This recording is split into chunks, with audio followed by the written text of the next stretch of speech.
savoir si le paiement est gagnant ou pas.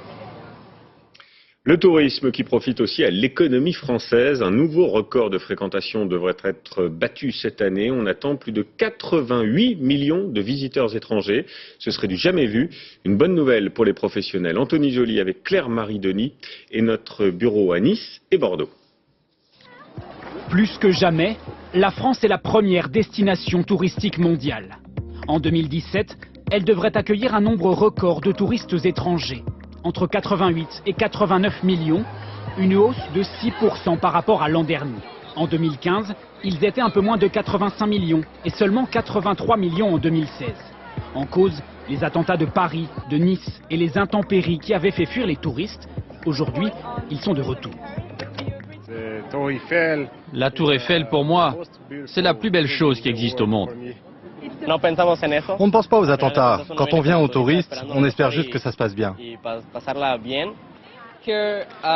Ici, il y a beaucoup de policiers, de militaires, l'armée qui patrouille.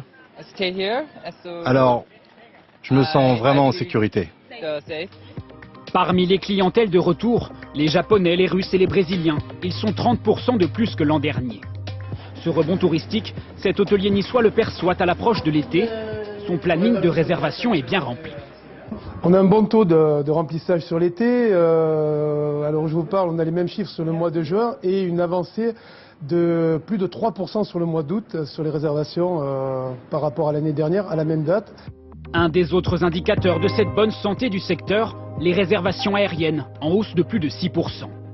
Mais selon ce spécialiste, ce retour des touristes est à relativiser.